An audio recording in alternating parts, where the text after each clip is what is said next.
Vamos começar aqui nosso evento sobre análise direta de mercúrio. Estou vendo aqui algumas perguntas que já começaram, certo? Bom, como é que vai funcionar? Tem o webinar hoje, ele está sendo gravado. Essa gravação vai ficar disponível no Click Meeting, então vocês podem acessar depois, mas vocês vão receber isso tudo por e-mail certinho. Ele vai ficar no Click Meeting aqui por um tempo, eu não sei dizer exatamente quanto tempo ele fica. Depois a gente vai passar ele para a plataforma do site da Analítica. No final dessa apresentação, eu vou compartilhar com vocês o PDF da apresentação, tá? Porque sempre me pedem. Já vi aqui nas perguntas que estão perguntando se vai ter certificado. Sim, vai ter certificado. Não sei se alguém já participou dos eventos da Analítica, estão sendo com emissão de certificado, tá? Com carga horária, tudo bonitinho, que vocês precisarem, tá? Vamos começar? Bom, gente, às vezes eu olho para o lado porque eu estou compartilhando tela, tá? Vou fazer uma breve apresentação, tá? Rapidinho. Bom, meu nome é Mariana, tá? Hoje eu atuo como gerente de produto e gerente de negócios na Nova Analítica. Eu sou formada em Química, tenho mestrado pela USP, tenho mestrado pela UFSCar, já fiz uns outros cursos também no meio do caminho. Eu tenho 12 anos de experiência nessa área de preparo de amostras e análise elementar.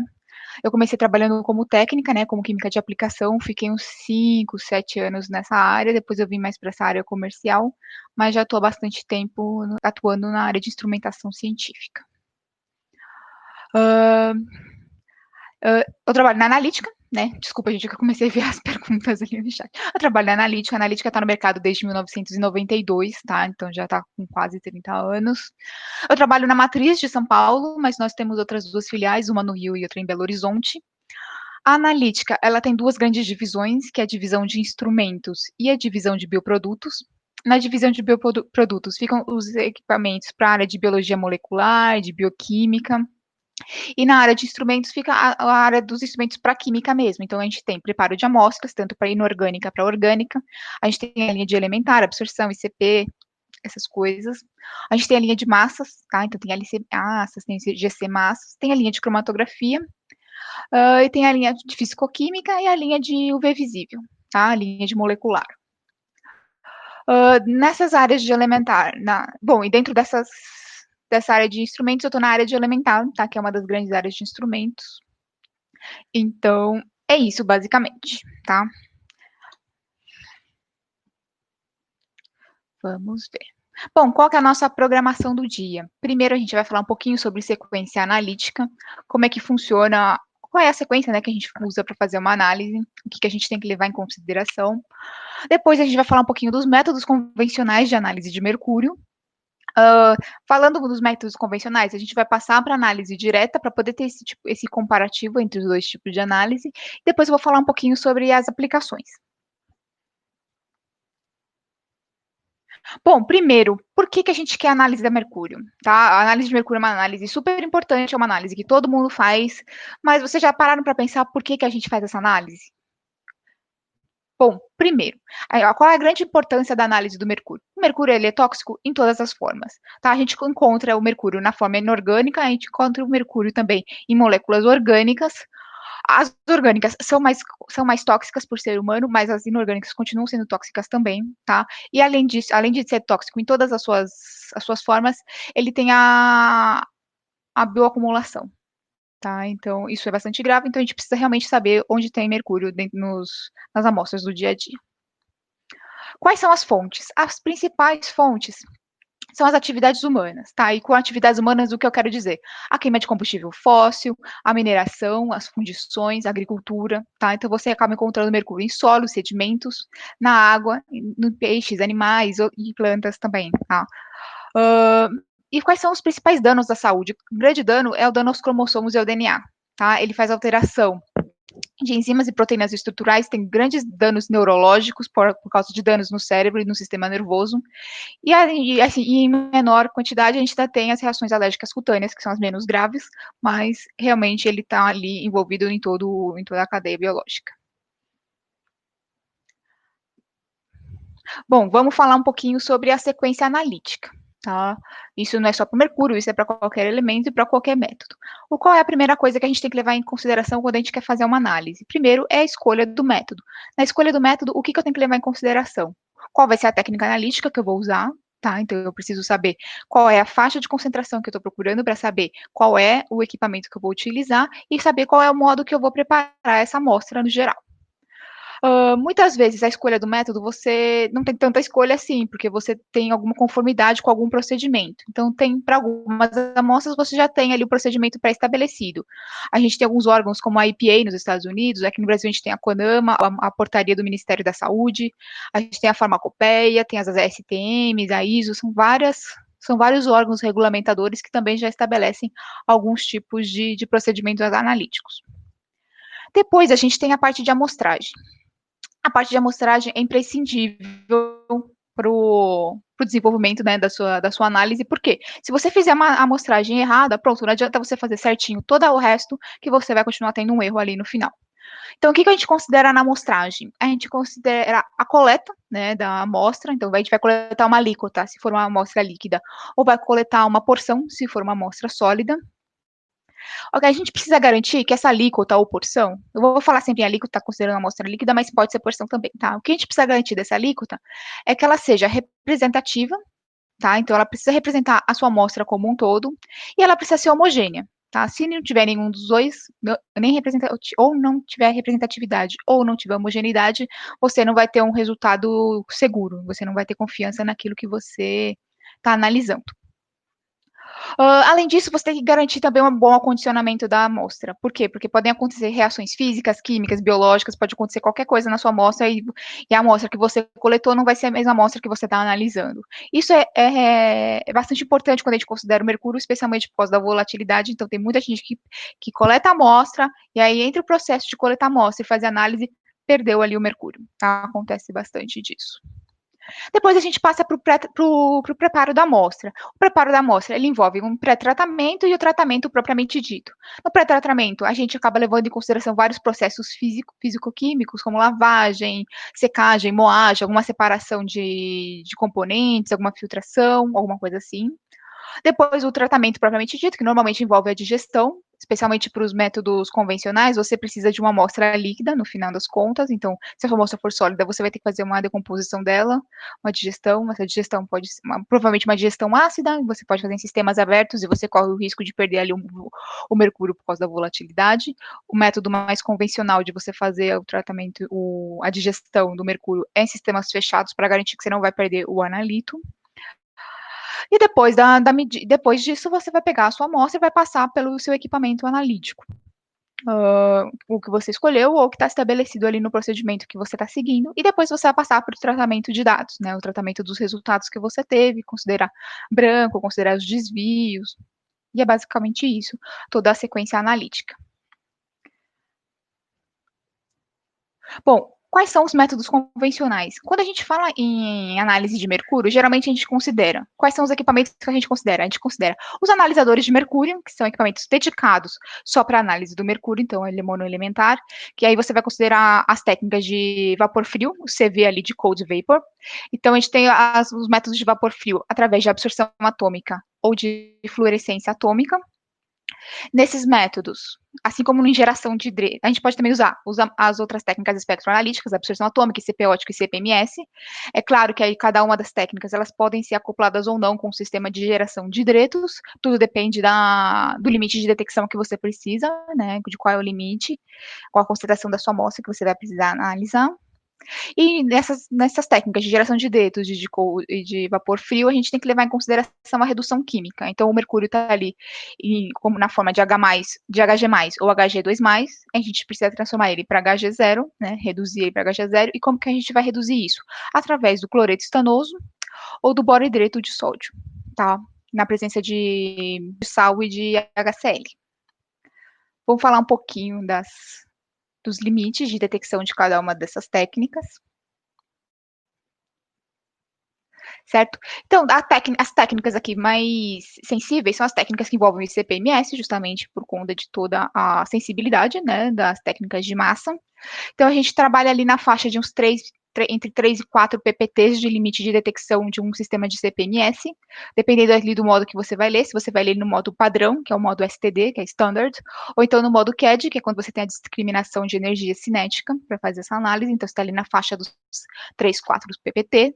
Depois você tem as técnicas de cold vapor, né, de vapor frio, tanto por absorção atômica quanto por fluorescência, e a gente está ali na faixa de 0,03 ppbs, que dá 30 ppts, então a gente já sabe que no vapor frio a gente tem uma sensibilidade 10 vezes maior, não, 10 vezes menor, né, na verdade, do que as técnicas de CP. Depois das técnicas de vapor frio, a gente tem as técnicas de CP ótico. O CP ótico, a gente está ali na faixa de 0,14 ppbs, quando a gente está fazendo a leitura no axial, e na faixa de 1 ppb, quando a gente está na leitura no radial. A gente tem uma faixa maior no radial por conta ali do caminho óptico, tá? Quando a gente está na axial, a gente lê pela tocha inteira, e quando a gente lê no radial, a gente está ali só no diâmetro da tocha. Então, a gente tem um caminho óptico menor, então a gente vai ter uma sensibilidade pior. Eu vou falar um pouquinho sobre a técnica mais usada hoje, assim, normalmente o que a gente tem nos laboratórios. Os laboratórios ou eles têm os equipamentos dedicados, né? Alguns laboratórios têm equipamento dedicado, mas a maior parte que a gente vê, eles usam o ICP ótico para fazer a análise multielementar e usa também para fazer a análise do mercúrio. Então, eu vou fazer aqui um comparativo. Esses dados, eles foram retirados de um application note da Thermo, tá? Que é outra marca que a gente trabalha também de equipamentos. Então, o que, que a gente tem aqui? A gente tem aqui na primeira tabela os parâmetros, tá, do método. Então, o que, que a gente tem? A gente tem aqui uma bomba em 50 RPMs, normal, a gente tem uma câmera de nebulização ciclônica, que é convencional. Aqui a gente tem o gás de nebulização em meio litro por minuto, com gás auxiliar em meio litro por minuto, então a gente está com gás auxiliar bem baixinho.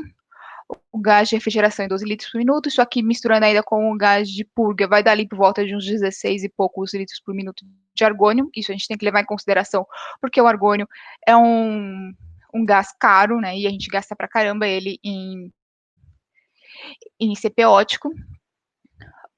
E quais são, esse application note, ele não é dedicado ao mercúrio, ele é um application note sobre geração de dendritos, então vocês vão ver que a gente tem resultados de outros elementos, mas aqui eu deixei marcado o que a gente tem para mercúrio. Então, quais foram as características que foram levadas em conta? Bom, primeiro foi feito um teste. Primeiro vamos falar sobre a geração de hidretos. Existem duas maneiras de você fazer geração de hidretos com os sistemas da Thermo. A gente tem um sistema simples, que basicamente você vai fazer o quê? Ele é um Y, então você tem ali os tubinhos da mangueira de inserção das amostras, então você vai colocar uma parte na sua amostra acidificada, uma parte no redutor. A gente faz um loop onde tem a reação, e essa reação, e todo o produto da reação vai direto para o plasma. Então, você tem o vapor que é formado, mas você tem a parte líquida, e vai tudo para o plasma. E tem o sistema avançado de geração de hidretos, que ele já tem um separador gás líquido. E nesse separador gás líquido, ele consegue eliminar tudo que for líquido, que é tudo os subprodutos da reação, e ele envia para o plasma só o gás. Tá? Então, o primeiro teste foi usado um sistema no radial como um sistema básico de geração de hidretos. Tá? Então, vai o hidreto, mas também vai toda a parte líquida para o plasma. Aí, com essa condição, a gente conseguiu aqui um limite de 0,13 ppbs de mercúrio. Quando a gente passa para esse mesmo sistema de geração de hidretos básico, mas com uma configuração axial, que é o sistema duo, a gente vê que ele já cai para 0,06. Tá? Então, o caminho ótico faz uma boa diferença, você já conseguiu ali metade do limite de detecção, então já consegue uma análise bem mais sensível que isso, que o feito pelo radial. Quando a gente ainda considerando o equipamento duo, que é com a visão axial, com o gerador de hidretos, com o separador gás líquido, a gente vê que ele cai de 0,06 para 0,013, tá? Então, é menos de um quarto ali do limite, então ele fica muito mais sensível, justamente por quê? Porque você separou o gás e os subprodutos da reação. Então, os subprodutos aí são eliminados, então você não vai ter nenhum tipo de interferência espectral, interferência química, qualquer tipo de coisa que poderia acontecer no plasma quando você tem tudo junto. Então, vai só o hidreto direto para o plasma. E aqui um comparativo de como seria o duo com o sistema, na última coluna, que é o duo sem o sistema convencional, que é tipo um 0,14 ppbs. Então, a gente consegue ver ali um crescimento considerável. tá? Quando a gente usa a geração de hidretos e quando a gente usa a geração de hidretos com a separação gás líquida. Depois, se alguém tiver interesse, deixa eu ver aqui, a Giovana perguntou, o ICPOS com gerador de hidretos tem limite mais baixo, certo? Isso, com certeza é mais baixo do que sem o limite, sem o gerador de hidretos. Tá? Então, aqui, ó, se você considerar só a visão axial, que é a convencional, ele passa de 0,14, sem nenhuma geração de hidretos, para 0,06. Para quando você tem o gerador de hidretos convencional, cai pela metade, pelo menos, e você ainda cai para um quarto ainda quando você usa o separador gás líquido. Bom, quais são as vantagens? Parece que eu falei muitas coisas legais, né? Quais são as grandes vantagens de um sistema convencional de análise de mercúrio? Bom, esses métodos são bastante estabelecidos. Esses métodos são feitos há anos, então as pessoas já têm bastante conhecimento no procedimento, né, desse método. E tem a grande vantagem essa performance, tá? A gente está falando ali em 3 ppts, na faixa de ppt baixo. Então, a gente consegue limites bastante consideráveis que vão atender todas as normas que a gente tem hoje. Mas quais são as desvantagens desse método? A primeira desvantagem é o preparo de amostra.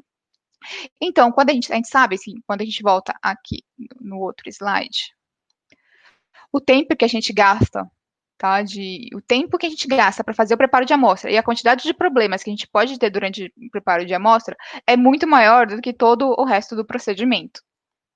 Tá? Então, preparo de amostra. Então, o tempo que você vai levar para o preparo de amostra, pelo menos uns 80% do tempo você vai gastar fazendo a digestão. Além disso, você tem que garantir que você não perde o seu analito. Eu conheço muita gente, infelizmente, que acaba vai fazer o preparo de amostra e perde os analitos ali pelos os voláteis. E aí fala, ah, não, minha amostra não tem nada, enquanto você vai ver, a pessoa realmente não teve um procedimento adequado no preparo. E gastou um tempão para fazer isso. Tem os reagentes, tá? Então, para você fazer toda a redução, você tem diversos reagentes que são envolvidos. Então, tem o gasto com o reagente e depois você tem que descartar esses reagentes. Tem toda a instrumentação, tá? Não só a instrumentação analítica ali com o método ou do vapor frio ou o método de CP, então tem essa parte de instrumentação, mas também tem a instrumentação no preparo da amostra. Isso acarreta um custo maior, sim, certo? Porque não são equipamentos baratos, tanto de preparo de amostra quanto para determinação analítica. Os problemas analíticos são inúmeros, tá? Então você pode perder o analito, você pode acrescentar contaminação, você tem os problemas de efeito de memória do mercúrio, tá? Então, as interferências, então são muitos problemas analíticos envolvidos nisso. Considerando a importância da determinação do mercúrio e todos os problemas envolvidos na análise convencional, o que a Milestone fez? A Milestone desenvolveu um sistema chamado DMA80, tá? É de Direct Mercury Analysis. É um analisador de mercúrio direto, tá? Eu vou mostrar para vocês como é que ele funciona. Ele é muito legalzinho. Aqui a gente tem um vídeo de um pouquinho mais de um minuto. Eu vou mostrar para vocês como uma introdução sobre o que eu vou falar, tá? Me avisem aqui se dá para ver tudo certinho, bonitinho.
Ai, vocês estão sem áudio. Não estão ouvindo o áudio do vídeo?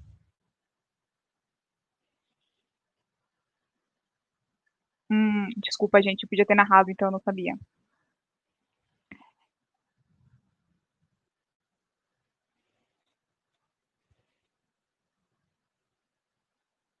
Oh, meu Deus, desculpa, gente, eu não sabia que o vídeo estava sem áudio para vocês, porque eu escuto daqui. Bom, mas deu para ver mais ou menos como é que ele funciona? Depois eu passo o vídeo para vocês, tá? Quem tiver interesse, me avisa que eu passo.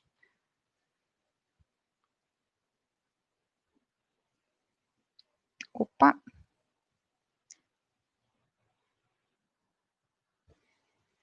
Bom, o que que a gente tem basicamente? A gente tem três modelos, tá, de DMA. Eu vou mostrar exatamente como é que eles funcionam. Então, a gente tem os dois modelos de dual cell, ou seja, nós teremos duas células por onde vão passar o mercúrio. E tem o modelo tricell, que são três células por onde vai passar o mercúrio. O modelo dual cell a gente tem com feixe simples e com feixe duplo, e o modelo tricell a gente tem só com o feixe duplo. Como funciona?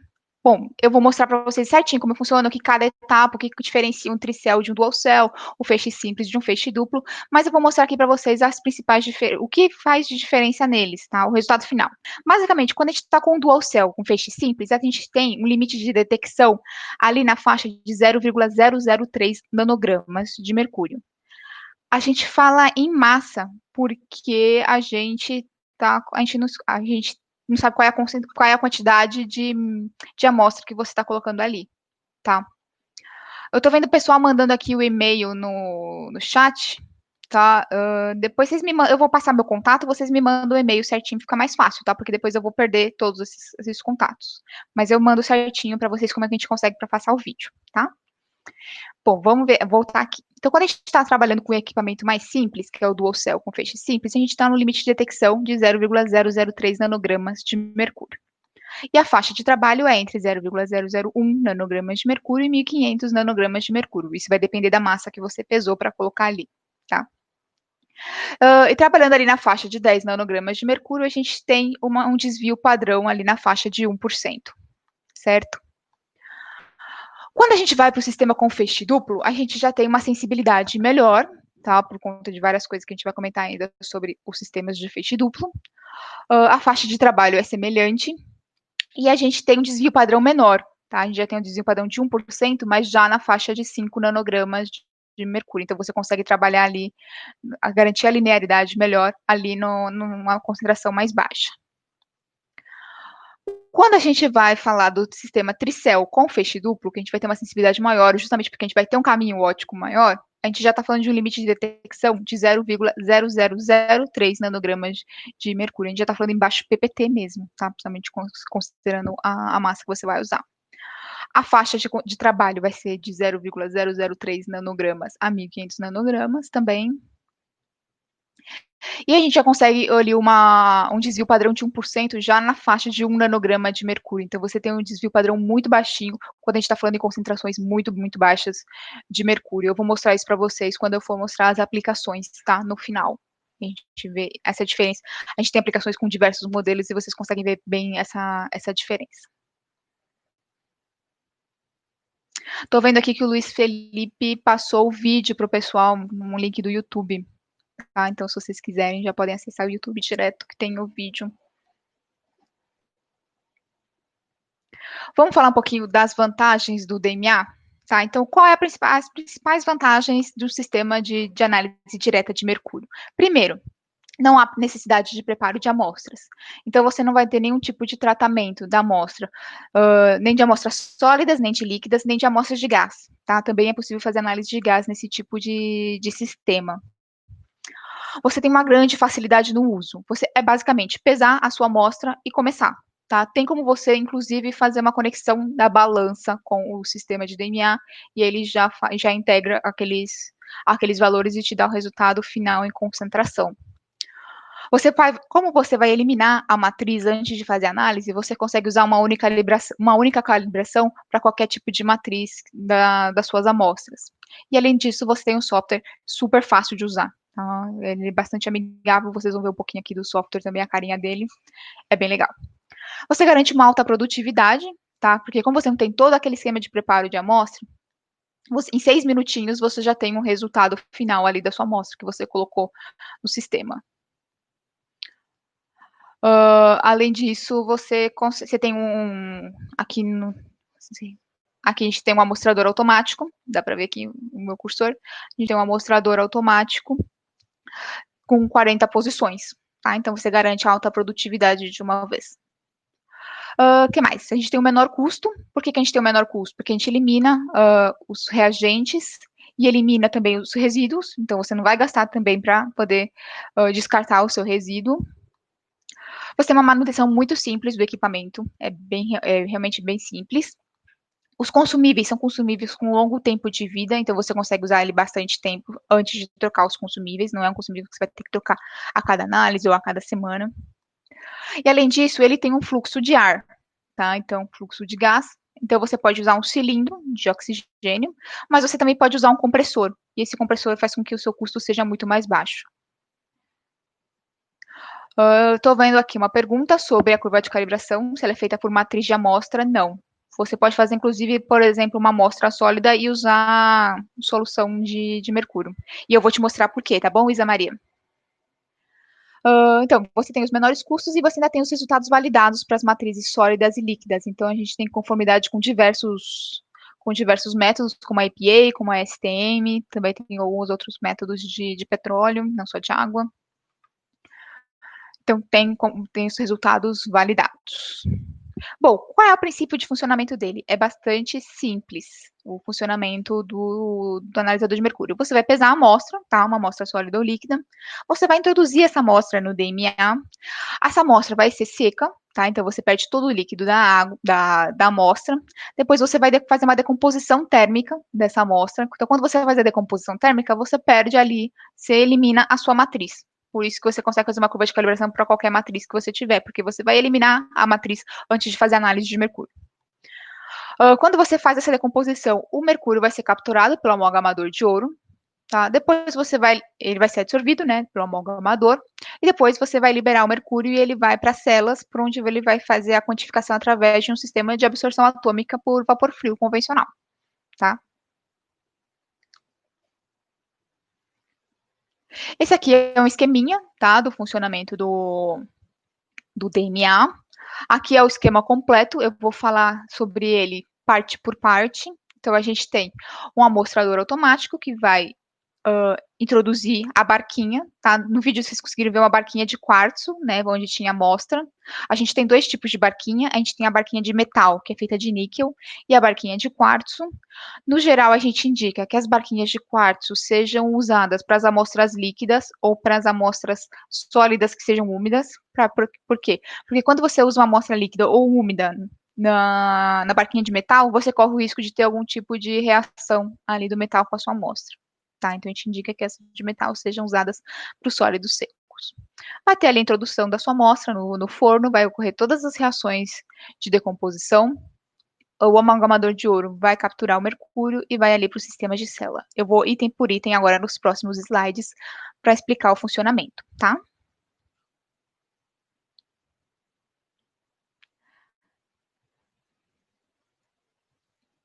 Bom, o forno catalisador. No forno catalisador, a gente tem primeiro a secagem. Essa secagem você vai escolher qual vai ser a velocidade que ela vai ocorrer, tá? Então você estabelece no método, você faz uma rampa, tá, de aquecimento, então você escolhe qual é o fator dessa rampa de aquecimento. Você vai depois ficar um patamar até secar toda a amostra. Depois você faz uma segunda rampa para chegar numa temperatura de decomposição. Sua amostra vai ser decomposta, vai ter um catalisador. Esse catalisador ele vai pegar todo o mercúrio mais e o mercúrio 2 mais e vai converter em mercúrio zero. Essa conversão vai ocorrer dentro do forno catalisador e o mercúrio zero vai direto para o amalgamador, onde ele vai ser capturado. Os demais gases que ocorreram na decomposição, eles são eliminados nessa etapa, certo? Então aqui a gente tem a etapa que está marcadinha aqui no quadradinho, que é a etapa do forno catalisador. E depois a sua amostra vai para o amalgamador de ouro. Então, o mercúrio ele vai ser seletivamente preso pelo amalgamador e todos os vapores que não são de mercúrio vão ser eliminados através do fluxo de oxigênio que está passando ali, tá? Do oxigênio que vai vir ou do seu cilindro ou do seu compressor de ar. Depois que passou toda a sua amostra da sua amostra decomposta foi eliminada e você ficou só com o mercúrio, você vai aquecer o amalgamador novamente. Quando você aquece o amalgamador, ele libera o mercúrio para as células. Tá? Então, quando a gente vem aqui nas células, a gente tem uma lâmpada de mercúrio, tá? Porque o quê? É aquele mesmo esquema do absorção atômica. Então, a gente tem uma energia de radiação de mercúrio, que o software já sabe quanto que é a energia do mercúrio. O seu vapor de mercúrio, ele vai passar por dentro dessas células. O vapor de o mercúrio, ele vai absorver essa radiação da lâmpada e aí vai chegar uma certa radiação no detector. A diferença da radiação que saiu da lâmpada para a radiação que chega no detector, o software sabe a concentração de mercúrio que tinha ali dentro da célula, certo? O feixe de energia, ele pode ser um feixe simples ou pode ser um feixe duplo. No feixe duplo, ele vai fazer uma leitura de um branco, tá? Simultaneamente a leitura da sua amostra. E o caminho óptico, a gente tem dois tipos, o dual cell e o tricell. Quando a gente considera o dual cell, a gente considera essa configuração como só a parte esquerda da, dessa imagem, tá? Essas duas, uma celinha menor e a celinha maior, uma atrás da outra, tá? Nessa configuração da esquerda. O que significa? Significa que, por exemplo, vamos supor, se sua amostra tiver uma concentração muito alta de mercúrio, para você não ter um estouro do sinal, o que acontece? Ele lê na celinha menor, porque você tem um caminho óptico menor, então você baixa a sensibilidade do sistema. Agora, se você tem um mercúrio com uma concentração mais baixinha, ele faz o quê? Ele lê na célula maior, que é onde você tem um caminho óptico maior e você garante uma maior sensibilidade. Aí você me pergunta, mas como eu vou saber em qual célula? Ele, quando você faz a análise, ele já lê nas duas. E aí depois ele te mostra o resultado e o software te diz qual que é o que ele vai considerar, tá? Quando a gente está num sistema tricell, ele vai considerar esse sistema completo, tá? As duas células da esquerda e a da direita. Então, você continua tendo uma celinha menor para quando as amostras são muito concentradas. A gente vai ter essa célula média, que é para as amostras menos concentradas. E tem uma célula que é quase o dobro, né? Que é quase as outras duas juntas, que garante um caminho óptico bem maior. Então, é por isso que o sistema tricell ele tem uma considerável aumento de sensibilidade, tá? Porque ele realmente tem um caminho óptico maior, que garante essa maior sensibilidade. Até o ano passado, os nossos sistemas, eles eram todos de feixe simples, tá? Então, foi no final não foi no final do ano passado, não, a gente tem 2020, né? Foi no final de 2018, na verdade, que a Milestone lançou o DMA80 Evo. E o sistema Evo, a grande diferença dele para o sistema DMA80 convencional é que agora a gente tem essa possibilidade do uso do feixe duplo. Por que a gente usa o feixe duplo? Porque ele garante uma estabilidade de sinal muito melhor do que a do feixe simples, justamente por ele estar considerando tanto o branco quanto a amostra.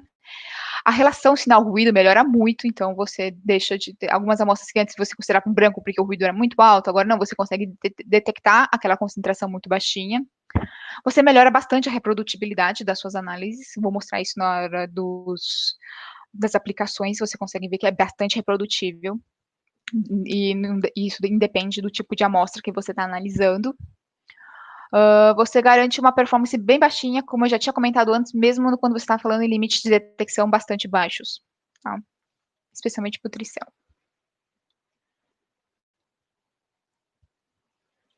Bom, e aí depois a gente tem o sistema de detecção, tá? Sistema de detecção tipo por absorção atômica. Então, é aquilo que eu falei. O mercúrio ele vai fluir pelas células e vai, depois de ser liberado pelo amalgamador, ele vai fluir pelas células e é ali onde é feita a leitura. Tá? Então, você tem a leitura dos picos, que vai ser registrada, e o software vai escolher se é melhor fazer por qual das células que ele está lendo, qual é o melhor resultado, qual que é o mais apropriado para você utilizar para o resto da sua análise. Bom, aqui do lado direito a gente tem a imagem do controlador, tá? Você consegue fazer. Aqui do lado esquerdo, é uma imagem um pouquinho antiga de como que é o software, mas o que eu acho muito legal nele ele te mostra basicamente as partes do DMA. Então, quando você coloca a sua amostra no DMA e ele vai ser inserido ali no forno, o software vai te mostrando o caminho da amostra. Então, você sabe exatamente em que etapa que está, qual é a temperatura que está sendo implicada em cada uma das etapas. Então, você consegue ver direitinho o que está acontecendo com a sua amostra. E você consegue escolher exatamente qual a temperatura que vai acontecer, em que temperatura vai estar cada etapa delas, tá? Tudo você estabelece. Então, o que que a gente faz quando a gente está usando esse software? A gente usa padrão líquido para criar a curva de calibração, tá? Como eu falei que tinha decomposição e você elimina a matriz da sua amostra, você pode usar padrão líquido para criar sua curva sem problemas algum. A gente pode usar alguns CRM sólidos para poder fazer a verificação da curva de calibração. E por que, que a gente indica isso? Porque a curva de calibração você não vai precisar, diferente dos métodos convencionais, que você, todo dia que você vai fazer análise, você precisa montar uma curva de calibração, porque as condições vão mudando muito entre os dias. O sistema de DMA não é assim, ele é muito estável. Então você consegue usar a mesma curva de calibração ali por semanas, tá? Às vezes até meses. Você consegue usar por bastante tempo a mesma curva de calibração. Então você usa ali uma amostra conhecida, tá? Ou certificada, ou que você já conhece realmente o resultado, e vai usando essa amostra para poder validar a sua curva toda vez que você for utilizando. E aí, quando você sentir que tem alguma diferença, você pode refazer a curva. Aqui a Larissa está falando aqui no chat que ela consegue usar a mesma curva por 6 meses, tá? Então, realmente, a curva dura muito. Isso também é uma boa economia de solução, né? De solução de curva de padrão, de curva padrão. E aqui, como eu disse também, o software distribui automaticamente a calibração com base na concentração, como eu havia dito. Nossa, fazer curva de calibração por 6 meses é vida, né? É muito legal quando você tem que fazer. Quando você considera que antes você tem que fazer todo dia.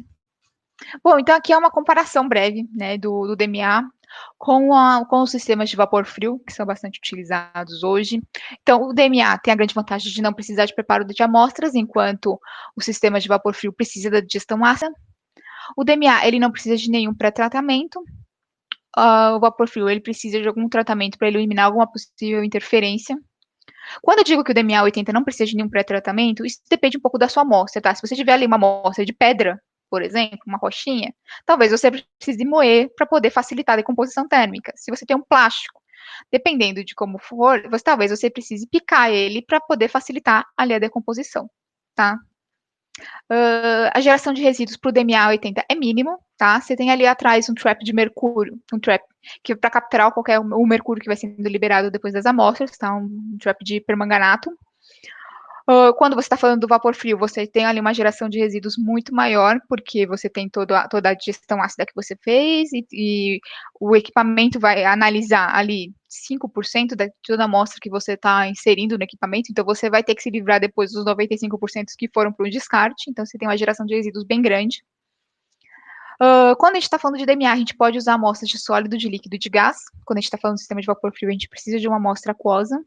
E se a sua amostra não for originalmente aquosa, você vai ter que transformá-la em uma amostra aquosa. A quantidade de amostras, a gente consegue usar até 500 miligramas de amostra quando a gente está usando DMA. Para o vapor frio, 100 ml de solução. Né?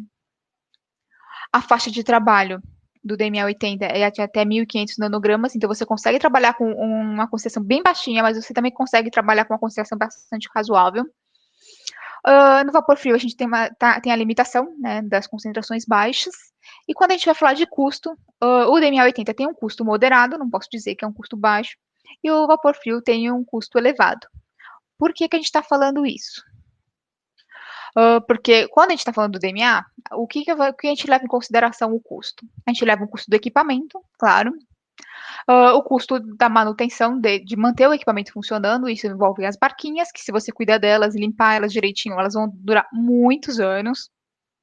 E você tem ali o oxigênio que você utiliza para fazer o arraste. Quando a gente vai passar para o sistema de vapor frio, você tem todos os reagentes, além de toda a instrumentação, você ainda tem todos os reagentes que estão envolvidos nessa reação. Tá? Então, isso fica um custo, um custo de manutenção do equipamento muito alto. E se você for para um sistema de CP, aí realmente é bem mais alto, porque você ainda está levando em consideração os custos de argônio, que a gente sabe que estão cada dia piores. Né? É muito alto, é muito caro o argônio.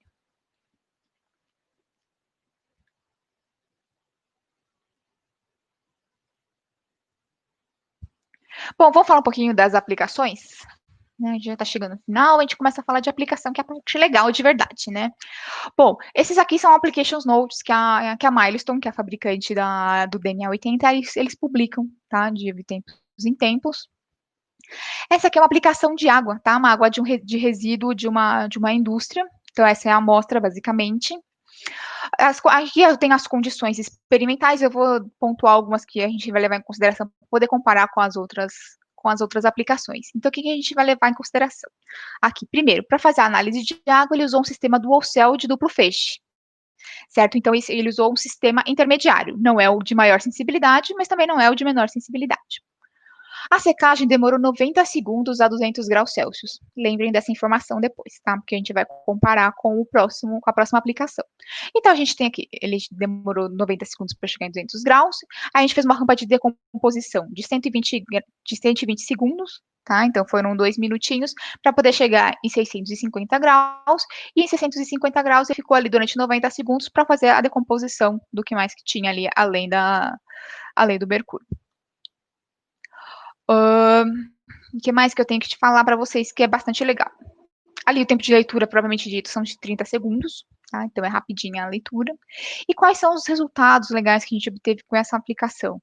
A gente tem um desvio padrão menor de 2% na faixa de 0,1 ppb, que é um desvio padrão muito legal para essa faixa de baixinha de resultado, de concentração.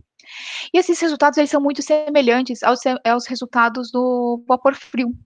E qual que é essa vantagem? Porque os sistemas de vapor frio eles são muito utilizados em laboratórios ambientais. E os laboratórios ambientais estão acostumados com esse tipo de análise. Então, quando a gente vem falar assim, olha, tem um sistema que você não precisa fazer nenhum tipo de preparo. Então, tem aquela resistência inicial. Mas a gente sabe que esse tipo de sistema, ele consegue os mesmos resultados perfeitos que a gente tem com o vapor frio com o sistema de análise direta, tirando todas as desvantagens do sistema de vapor frio, tá? Quando a gente vai, por exemplo, para amostras de nutracêuticos, quem são os nutracêuticos? São fitoterápicos, são multivitamínicos, são todas aquelas amostras que a farmacopeia não considera como recipientes ou como os medicamentos convencionais. Então, para essa aplicação, a gente usou amostras de fitoterápicos. E aí, o que eu queria mostrar para vocês? Aqui a gente usou um sistema tricel de duplo feixe, quando a gente leva isso em consideração, e o que eu queria mostrar também para vocês é o sistema de secagem. Olha aqui a secagem, 30 segundos a 200 graus. Porque antes eu demorei 90 segundos e agora eu estou usando 30 segundos. Alguém sabe? Dou-lhe uma, dou-lhe duas. Bom, por quê? Quando a gente está considerando uma amostra líquida, a gente tem que tomar cuidado também com o sistema, com a rapidez, né, com a velocidade que a gente vai usar para poder secar. Se você colocar uma secagem muito rápida, ela vai espirrar. E aí você vai perder a amostra e o seu resultado não vai ser reprodutível, certo? Porque pode acontecer qualquer coisa dentro da sua cubeta. Então, quando a gente está falando em amostras líquidas, a gente faz uma secagem um pouquinho mais devagar para realmente não sair espirrando tudo e você perder a sua amostra. Então, amostras secas, você já não tem esse problema de espirrar, então você consegue fazer uma secagem mais rápida. O que mais? Aí aqui a gente tem a rampa, tá? Então foi 90 segundos para atingir os 650 graus. A gente vai também trabalhar nessa faixa de decomposição. Então você percebe que se fosse que você conseguiria usar praticamente o mesmo método, usar amostras diferentes na mesma rodada. Você pode usar amostra de água e amostra de nutracêuticos na mesma rodada, desde que você deixe a secagem mais lenta, tá? Para o nutracêutico não vai fazer diferença nenhuma que a secagem seja mais lenta, tá? E o que é legal aqui? Quando a gente usou o sistema tricel de duplo feixe, você consegue ver que os resultados são muito melhores. A gente vê que a concentração está na faixa de 0,2 ppb, o que é uma concentração bem legal, né? Considerando que você está ingerindo esses medicamentos, então está bem abaixo. Só que você vê que o desvio padrão aqui já é de 0,05%, tá? Quando a gente considerou o antigo, o de água, a gente está falando que na faixa de 0,1 ppb, a gente tem um desvio padrão de 2%. Tá? Aqui a gente tem de 0,05%. É realmente muito menor, tá? Por conta do sistema tricel. E uma outra aplicação que eu queria mostrar para vocês, aqui tá... Depois eu respondo todas as perguntas, gente. Desculpa que eu fico tentando prestar atenção na apresentação e nas perguntas de vocês. Opa, não, dei um spoiler, desculpa. Não era aquilo que eu queria mostrar ainda, não. Eu quero primeiro mostrar a aplicação de petróleo, tá? Então, a ideia dessa application note é provar que o petróleo de determinado local ele tinha uma concentração abaixo de 2 ppb, tá? A ideia é provar isso. Por quê? Porque 70% do petróleo produzido no mundo tem abaixo de 2 ppb, tá? De mercúrio. A gente só tem que se preocupar com esses 30% que não estão abaixo desses 2%, desses 2 ppbs. Tá? Então tem que se preocupar com isso, por isso que é feita a análise de petróleo, análise do mercúrio no petróleo. Então aqui a gente tem algumas condições, a gente já vê que a decomposição não é feita mais em 650 graus, a decomposição agora é feita em 850 graus. Ele não deu todos os dados das condições experimentais, tá? Eu tenho menos dados, mas com certeza também aqui a rampa de secagem também não é muito rápida, para poder também realmente evitar que fique respingando. E a gente tem a decomposição 850 graus e a gente tem esses resultados abaixo de 2 ppbs que foram confirmados. E qual é a grande vantagem desse sistema? Ele tem a conformidade com a UOP 938 e com a STM 7623, que são os métodos oficiais para determinação de mercúrio em petróleo.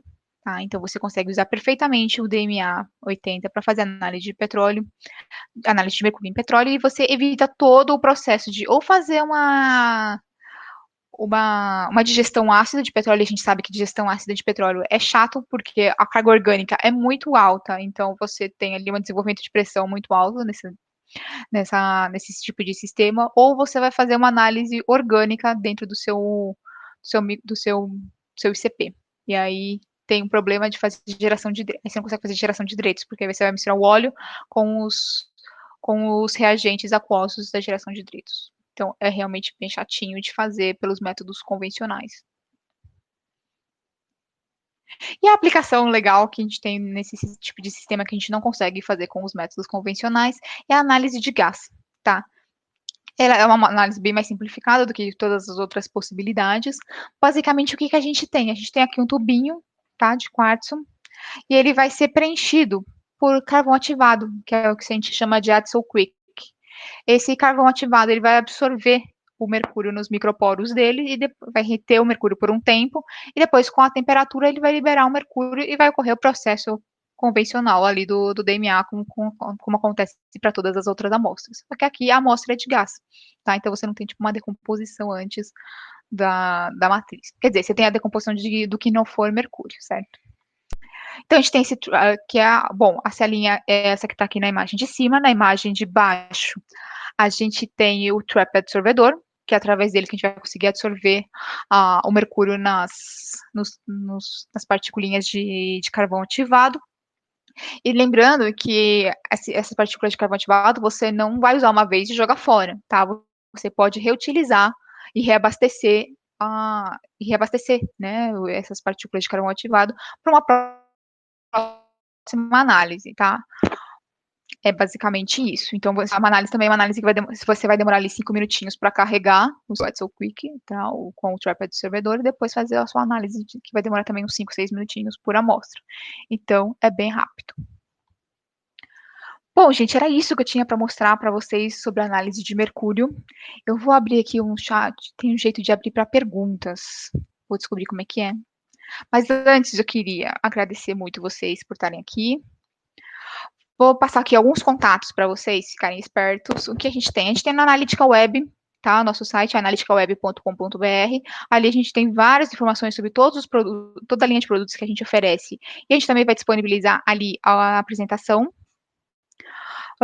Preparem os celulares. Aqui a gente tem os contatos da Analytica. Então a gente tem tanto o perfil no Instagram, tem o perfil no LinkedIn, que é onde a gente divulga os nossos produtos, a gente divulga os nossos webinars. Então, tem bastante divulgação. Tem o Facebook também, tá? Que eu acabei não pondo aqui. Então, se vocês quiserem adicionar, é só apontar o celular aqui para os códigos QR Codes que vocês conseguem entrar. Aqui tem o meu contato. Gente, me adicionem, por favor, no LinkedIn ou me mandem e-mail. Se tiver alguma coisa que vocês precisarem, além do que vocês tiveram aqui, tá? A gente vai passar. Essa apresentação vai estar disponibilizada, vocês vão receber um e-mail com o link da apresentação. Eu vou disponibilizar agora para vocês o PDF dela e vou mandar também um e-book muito legal que foi publicado na revista Spectroscopy sobre o DMA, né? E sobre todas as aplicações. Vou mandar para vocês agora. Só tenho que testar, tá, gente? Nunca mandei, então se eu fizer alguma besteira, vocês me avisem. Vamos lá. Vou mandar para vocês.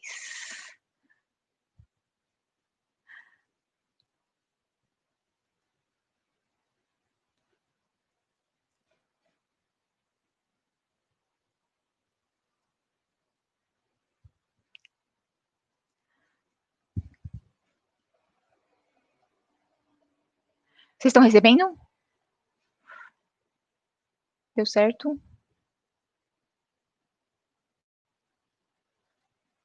Sim, deu certo. Que bom. Bom, deixa eu parar de gravar, né? Senão eu ficar gravando essas boboseiras que eu tô falando no final.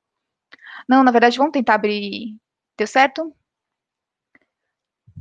Sim, Juliana, a gravação vai ser disponibilizada por link, tá? E eu te mando.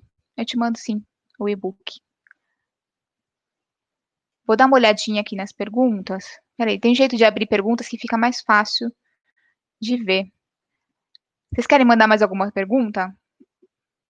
Agora no final, que aí fica mais fácil de responder, porque eu sei que eu perdi algumas perguntas no decorrer do caminho.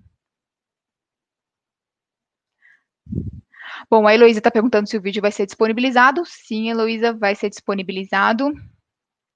Tanto vocês vão receber um e-mail com o link que vai ficar aqui do ClickMeeting. Ele fica disponibilizado na plataforma do ClickMeeting por um tempo, não sei dizer quanto, mas não é muito. E aí depois vai ser disponibilizado no site da Analítica.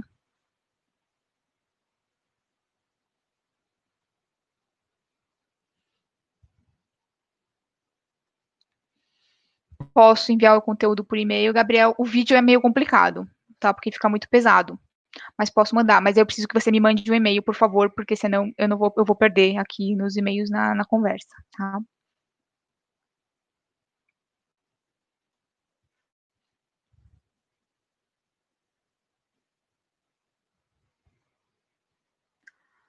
O Everton perguntou que eu posso usar uma bomba de. Ai, peraí, deixa eu ver.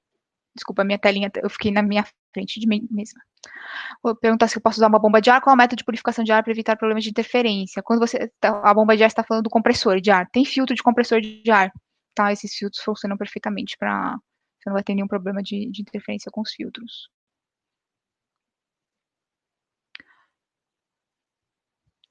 A Cássia está perguntando se é possível obter valores de recuperação com SRMs sólidos ou com padrões aquosos também. Sim, com padrão aquoso também. Você escolhe o que você vai usar. Não tem problema nenhum.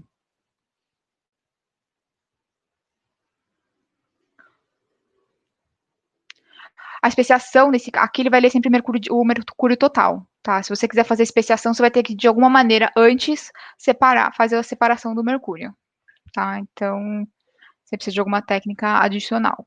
Aí ele vai fazer sempre a leitura de mercúrio total, porque a técnica de absorção atômica permite.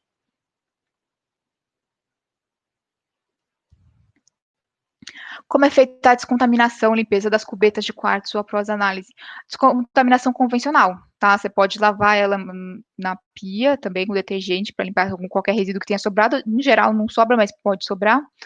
E fazer a descontaminação com ácido, tá? Com uma solução ali de ácido. Perfeito, normal.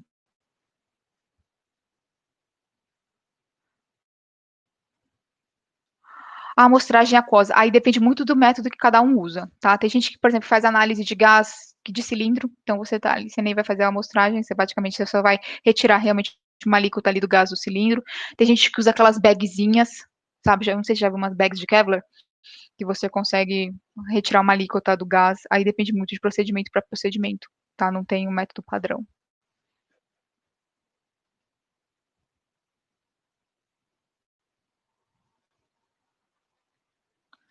O Breno está perguntando quais são os consumíveis. Os consumíveis são o catalisador, tá? O principal consumível é o catalisador, mas ele, assim, ele vai durar umas 5.000 queimas, é bastante, assim, são muitos meses de análise. Claro que depende muito da frequência analítica que você vai ter no seu laboratório, né? Se você tiver um laboratório que você faça muitas análises no dia, realmente dura menos. Mas, assim, é um consumível que geralmente dura bastante, tá? Bom, e tem as barquinhas, né? A barquinha de metal e a barquinha de quartzo. Teoricamente, você consegue usar ela muitos anos, tá? Se você manter ali uma frequência de limpeza e manter certinho, é muito difícil elas gastarem, tá? A não ser a de metal que você pode ter algum tipo de reação com a sua amostra, mas é muito difícil.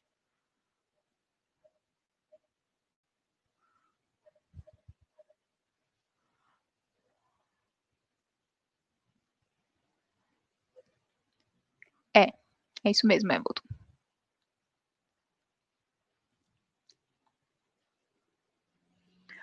Aqui o Carlos Eduardo está perguntando que fazer análise em massa e o software, se ele faz o cálculo para concentração. Sim, faz só o cálculo para concentração, sim. É só você colocar no software quanto você pesou de massa ali, tá? Eu tô dizendo, eu falo em massa aqui porque eu não sei quanto que a gente vai usar de amostra, tá? Então, por isso que os parâmetros dele estão em massa, mas ele te dá o resultado, sim, final em concentração. E você ainda tem a vantagem de conseguir acoplar uma balança no final, que ele vai assumir já qual é o peso e já faz o cálculo direto. Você não precisa nem ficar informando para ele todas as vezes o peso.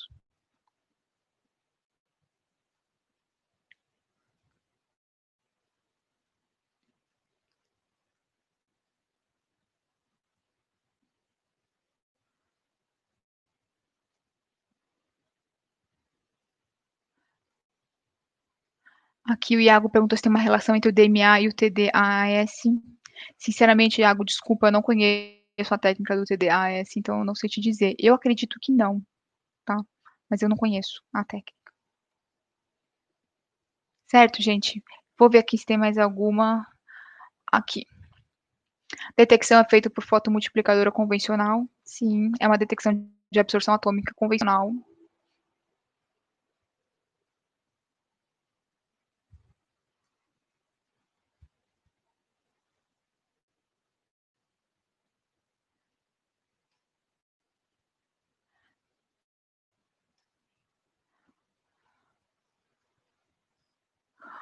Giovana perguntou se amostras de peixes e plantas são possíveis. Sim, são absolutamente possíveis. Se você tiver interesse nisso, eu posso te passar um application note, me escreve, tá? mariana.ortega@novaanalitica.com.br ou me procura no LinkedIn, Mariana Ortega Garcia, me pede isso que eu te mando, tá? Isso não vale só para a Giovana, vale para qualquer um, tá? Então, se tiverem algum interesse específico, me avisem, por favor, que eu não tenho como passar todos por aqui.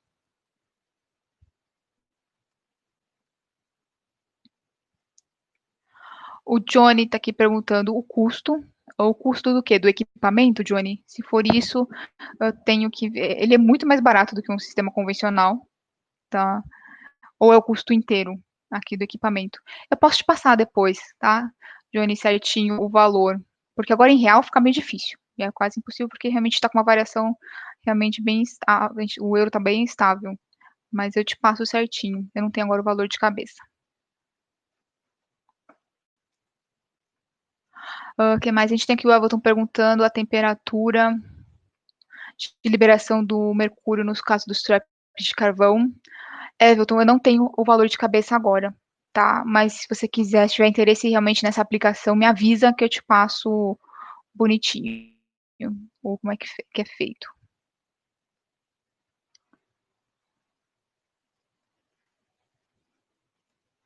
Iago perguntando como é feito o branco nas análises de amostras sólidas.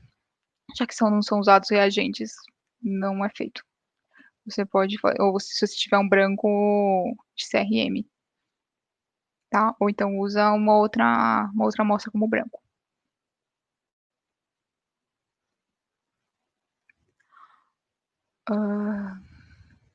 O Leandro está perguntando aqui, nos DMA, nenhuma etapa de pré-tratamento de amostra faz necessário, como moagem, por exemplo. Ah, sim, Leandro, esse tipo de pré-tratamento, aí sim, tá? Isso a gente consegue, a gente precisa fazer dependendo da amostra, tá? Então, às vezes, se você vê que a amostra é muito heterogênea, a moagem vai fazer ela ficar homogênea? Sim, e isso entra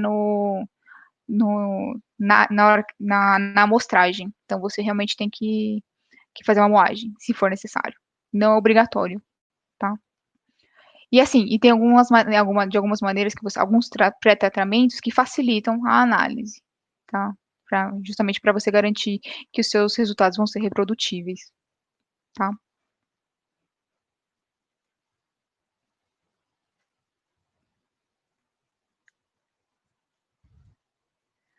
A Heloísa perguntando se tem material de análise de sangue humano. Tem material de análise de sangue, sim. A gente tem algumas empresas que fazem, a gente tem laboratórios que tem, tipo, vários DMAs que fazem análise de mercúrio ali na rotina, justamente para, principalmente com problemas ocupacionais e tal, contaminação ocupacional, que é bastante grave, né? A gente tem material para isso, sim. Me escreve que eu te mando, tá?